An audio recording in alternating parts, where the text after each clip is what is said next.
when Diablo 3 came out, after like when Reaper of Souls came out, and I think even before that, it was part of the auction. The auction house will tell you what people are exploiting, Oh, interesting. and like what, because like people, I mean, I remember once, what was it? It was like a 30-minute podcast. I mean, it was video. Sorry, it was on Diablo 3 or maybe 4, but it was projected spreadsheets. Every slide was a spreadsheet, and it was just like multipliers times crit times chance times bleed times damage plus shield plus poison. You know, it just keeps going, right? And they had just pages and pages of spreadsheets, and people are looking at it and like, oh, this is so boring. And then you look at the comments and they're like, this is riveting. Oh my god! Right? And everyone's so excited. And it's just like not once was there a single image, right? It's not about the experience. It's about exploiting max min. Yeah, And right. like So I don't, yeah.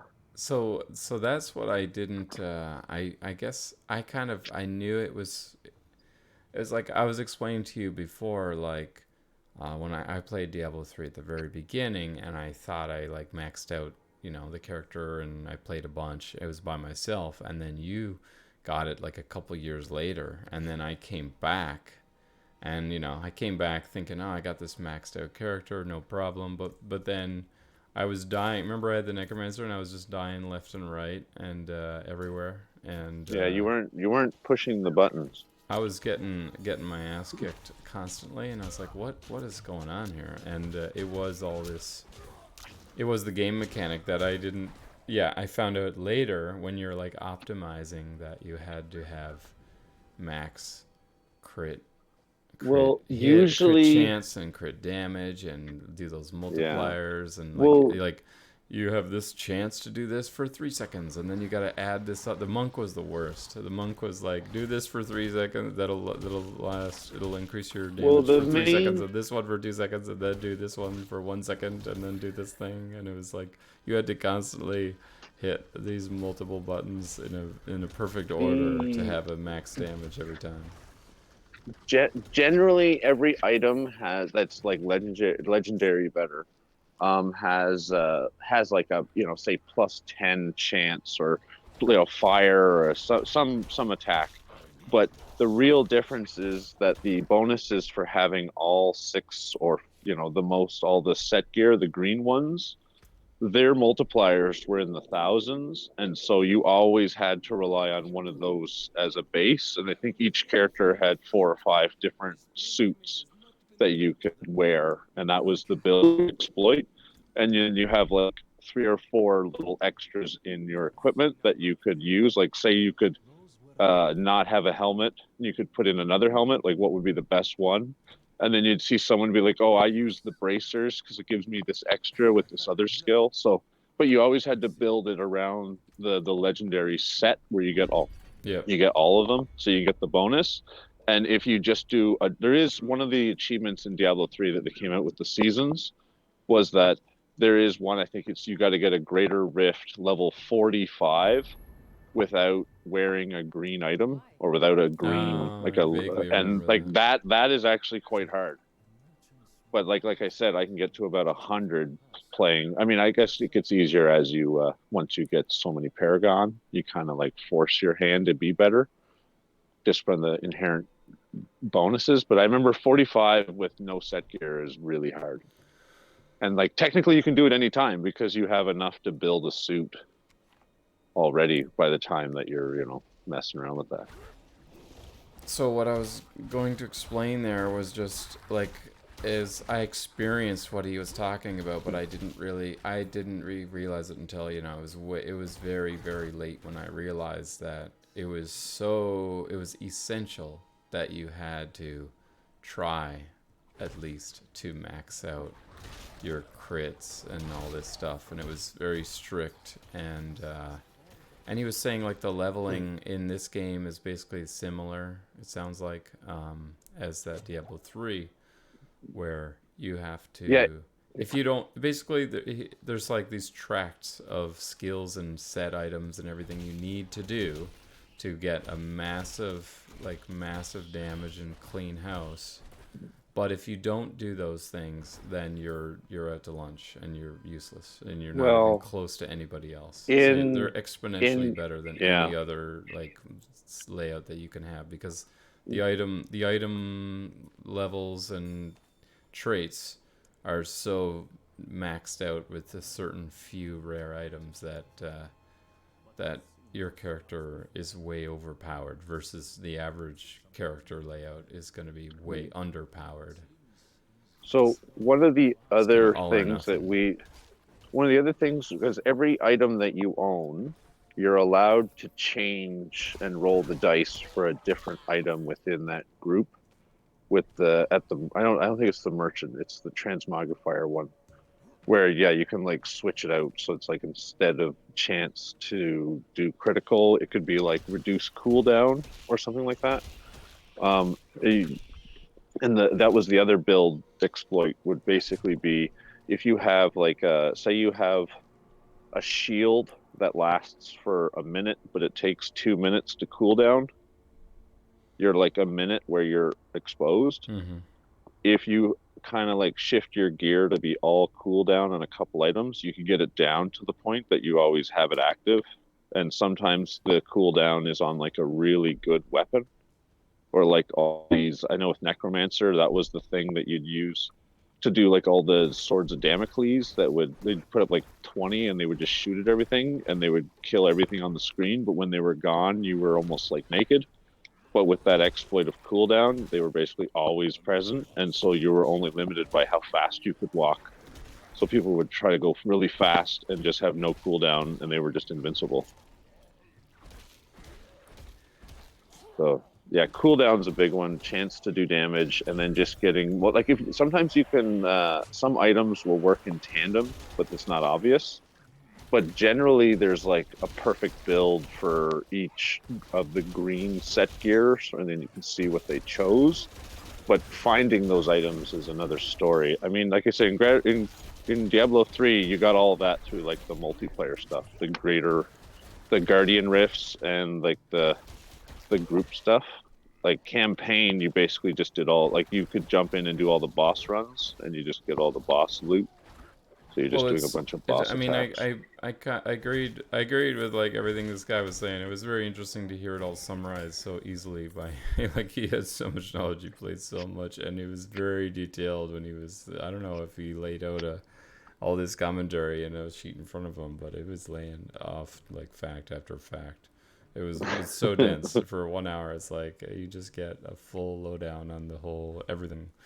Yeah. And but it was interesting just that yeah there's is exponential difference between players and builds if you have certain builds Yeah, and yeah, and one item can make you just change your entire build to be focused on that item because it's so powerful. And also you yeah. can he was saying it's So cheaper. you're in a you It's like it was something about is easier to find rares that were maxed and had the 3 stats that you want versus a legendary that had 4 stats that you want. It's cheaper to it was cheaper to re-roll rares or something that were closer than a legendary. So he was kind of saying it sounds like it might even be better to just go for a rare with the traits that you want, and you can add a legendary. You can apparently somehow add, like, swap out the legendary skill and put it on another item, and swap that out. that you could I kind of don't do remember. stuff like that in the Kanai cube in Diablo 3. There was a really expensive way to add an attribute to an item, and so you could like people would Mm-hmm. always do it to their they'd always add it to their weapon, and like generally the weapon is the most important thing, and if you don't have it, you gotta like scramble. And there is a cap until you get the like I said like I'm trying to remember the numbers. It was like if you have three of the Iniri set gear, you get like 1,200 times damage. And then it would go up and up as you got more and more of the set. And so you would just be working your way to get the full set. And then you're trying to find like fill-ins for the extra gaps, right? But like we were doing that. But like the Kanai cube in Diablo 3 had a library of all the items, so you could at least like see what you were looking for. But you couldn't even unlock that till you got to Act 3. So like, and it wasn't even added till like after Reaper Souls. Like when you and I first played, when it first launched, the cap was 60. Then there was the auction house fiasco, and they changed everything to level 63 was cap, and then they changed it later to 70 and added Paragon, and Paragon basically it went Right. endlessly. But I would always stop at around 1200. I think I And like stopped if you're at doing 100. 1200, if you're doing 1200 Paragon, you're gonna see some loot. The So like yeah, I so mean like there was a yeah, there were well, yeah, so just generally the other stuff was like the map, and he said the UI was pretty terrible compared to everything else. Which was interesting, and I agreed with that yeah, basically. The map as it's kind of well. like Everybody was asking yeah. for the overlay map. See this? Like you go into the full map, or you got this little tiny map up in the Yeah. top right, Yeah, and there's and places, there's games that do it better, I guess. Yeah. well, the Diablo 2 at least it had like a transparent overlay over the whole of your right in Yeah, front of the skin you of your could like screen. tab, and you could either make it like small, medium, large with a map on the side if it was just like a partial, or if it's going to overlay completely. There was options for maps, if I recall. Yeah. So this one doesn't have those basically, and stuff like that. Yeah, the character depth I was saying. He said there's a lot of things that he doesn't think. He said basically if this is the game. He said it's basically not ready for prime time at this stage, and he doesn't think they'll be able to fix everything by Yeah. in 2.5 months by launch date. But if this is a much older version and they already upgraded a lot of stuff or fixed a lot of stuff, then it maybe will be fine. We'll see. And Well, yeah, he said is it wasn't there polished is enough to play hardcore as well, which is really interesting because I was already trying yeah, hardcore. He said like people could too guide risky. Yeah. monsters to an entrance, and there's always this huge lag time when you're going in and out of a dungeon. And on either side, there could be a crowd of monsters, or somebody could bring a crowd of monsters to that location. And he said Yeah. it's just not polished enough, and it's not even worth it, basically, at So, this point. I don't know if you followed the what happened when Cyberpunk was released. I don't I know if you're seeing briefly, any cyberpunky stuff. briefly, but not much. Yeah. Like, are you seeing monsters just drop off the map where you get stuck in the map or just straight up crashing? Oh, you mean this game? Yeah. Uh, mm, no, I haven't really had any problems like that. It was just the tearing, and it might have been lag or something. Um, oh, he was complaining about these dungeons, and I fully agree with that too, man. These dungeons are annoying. Like they make you go back and forth and back and forth, and you can only pick up one of the item at a time. So I think everybody was complaining about it. Like this door, like this dungeon is actually here's a door. We can't open the door unless we go to a couple of other places and bring something, two different things Yeah. individually here. So that's super bad because I know in Diablo 3 one of the requirements is you have to like beat the game in a certain amount of time. Uh, And oh, it's that like annoys me. really Those it's things. really bad when you like know that there's like random things that are gonna really like vary what you get lucky. It's like it's one thing to like game it. It's another thing when it's like, oh, it's a random spawn and it's gonna be like an hour every time you come in this room. You're never gonna get through it quick. He also mentioned, and I do remember vaguely going through a couple of areas where you had to kill 100% of all of the enemies on the map in order to get Yeah. to a boss. And he said that That's that just was yeah. a terrible mechanic because sometimes there will be an elite group that you just cannot kill. It has like two of the worst like combinations of Yeah. Yeah. magic that is unbeatable, and you won't be able to kill that 1% of enemies, and you'll have to just leave the dungeon and go and do it all over again. And Yeah. he said he was really complaining about that mechanic, and I kind of I didn't notice it. I thought it was, I kind of thought those were cool, but it's usually in Diablo that I remember, whichever Diablo it was, you just had to kill a very small number. It was like 15 in that little area, and they were not crazy enemies. But in this case, it was like a full Yeah. map. The only thing I can think of is in Diablo 3, all of the set dungeons, they all have like generally 100% kill requirement and a time limit. Oh yeah, that was And crazy. even then, I there's didn't do usually, any and of then those. on top of that, sometimes you have to kill them using a specific one. And one of the hardest, I think, was the monk, where you had to have everyone die by bleed. And I Oh, you have to basically, by the time you get the set gear, you you're too powerful, so you have to like nerf yourself so that they would just bleed to death. And so I went in with no weapon, and I would just punch them at like 1,200 times damage, and then like sometimes they would die. So it was like you're trying, and it had, yeah, it was like kill like 80% of them with bleed. So did they you had to do all be, the set dungeons? yeah. I should There have watched was, that. I think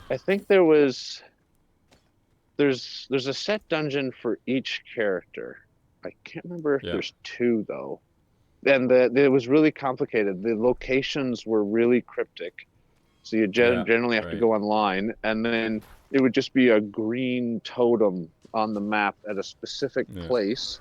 And to get the riddle to know where to look, it was in the manor that was burnt down in Act One, and it was in a library. And if you were wearing set gear, it would give you a book specific to that set gear to say where to go. So you had to go there Right. every time with different set gear to know, and you'd end up with all these little books that would like, it would be a book, but Yeah. it would actually be like a riddle. Yeah, that I remember that being complicated. And Yeah, it was and not then the something I remember. Yeah, and then the dungeon itself was ridiculously difficult too. I remember going in thinking, "Oh yeah, this will be no problem. I got the set and it's a set dungeon no problem." And then I realized, "Oh, this is like a ridiculously difficult challenge." yeah, it Yeah. was. It had to be. It had to be looked at strategically. It would always like Yeah. Yeah, exploit you'd have to plan it the out. ability of the gear. Oh, And the thing is, so for each, oh, this is what it was. So for each character, there's multiple types of green group set gear, and within each game that you'd play with the character, there would be two dungeons associated with set gear. So every character had two set dungeons, yeah, but that's I what I think they remember. always have four. They always have four gear that they.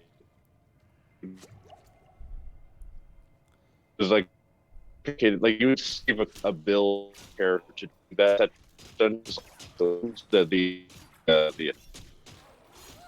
the gear, everything would be designed to do it. And like some of them were pretty easy because like some of them were just like use this skill to kill everybody, and like okay, I'll just button mash and I'm done. And then other ones were like you had to like get hit and survive. So all of a sudden it was like you had to just basically have a shield on and just wait, and that wouldn't be so hard. But like some of them were technical because it was like um you have to like shoot, you had to kill all the elites by a certain weapon that was like a passive crossbow launch or something, but it was only one time use.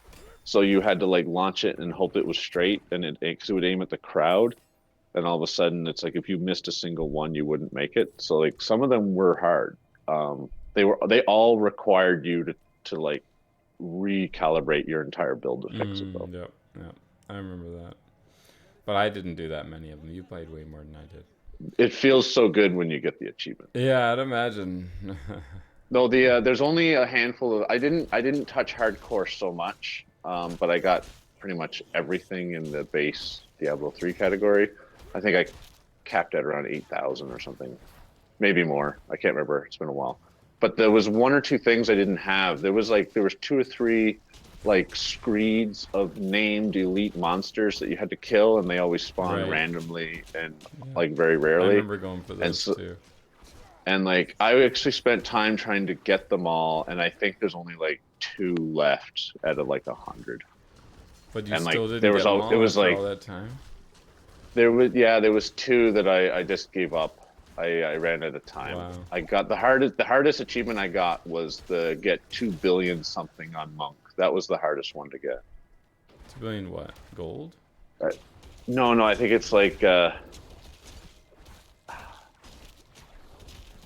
trying to remember. I think it's the kill 2 million people with bleed or something. It's something that just takes like 30 hours of playing to Hmm. beat. And it was a skill that you'd never use, so all of a sudden you had to just do it like intentionally for 30 hours. And I remember I worked on it all, like I worked on it all day. I went all day, and and that was the only thing I did. And then I went to bed, and I woke up in the morning and I saw it. It was like you're at 56%. And I was like, oh, I was like, that's gonna be forever.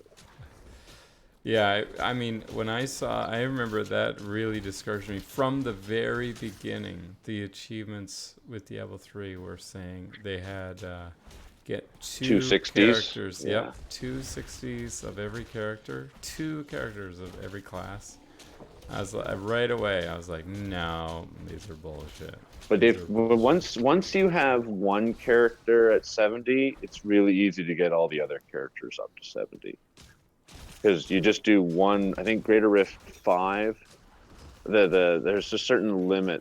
I think you can only do a certain level of difficulty until your level's Paragon, and so you would basically play at the hardest you can, and then let them in with a really elite character, and it would be funny because like they would kill one enemy and you'd level up 7 times. And like by Yeah. one dungeon run, you would be up to 60, and you would have so much loot. You're like, I gotta go to town because you got so much loot.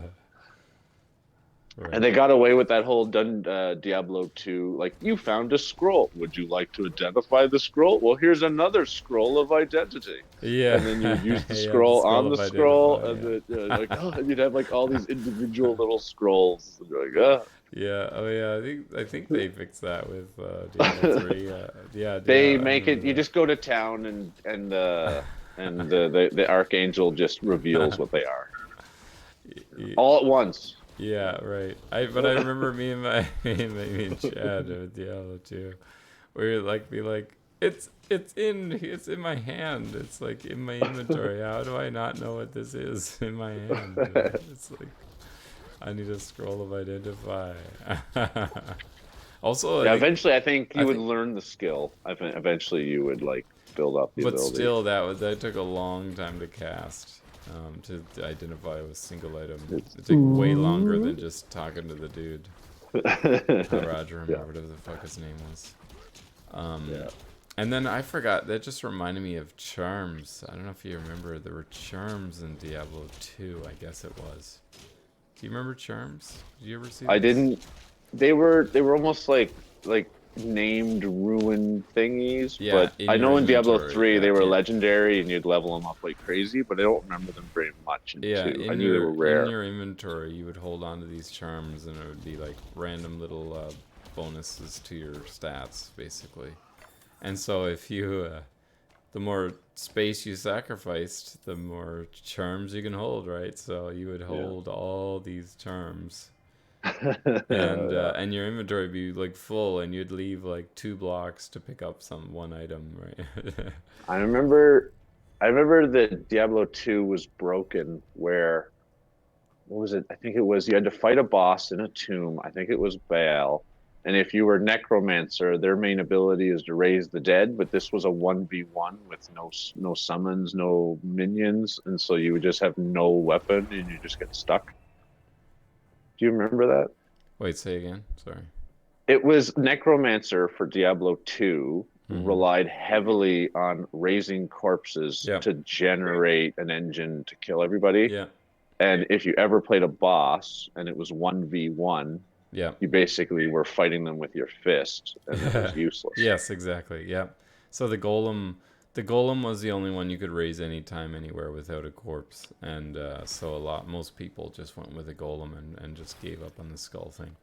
The skulls were awesome and fun, but yeah, you couldn't. They were useless for the boss because there were no corpses around. Yeah. So that was a big flaw. But the cow level is fine, right? There's corpses everywhere. Oh yeah, yeah. But and in a group basically. But the other counterpoint is the other players were annoyed with all the skeletons on the screen and they couldn't see anything, and it was harder to manage. So they were actually annoyed if there was a necromancer that was casting all these skeletons everywhere. And I wondered if they did anything differently with this game. If they Well, generally in Diablo 3, other people's summons are really shadowed out. You can tell that they're there barely, Yeah, but yeah, it's I like do remember that. 20% Yeah, opacity. right. Yeah, I Yeah, it remember that. really just clogs your own screen. But it's fun to have like a full group of skeletons and it's your full army, and you're just sitting back throwing bone spear or whatever.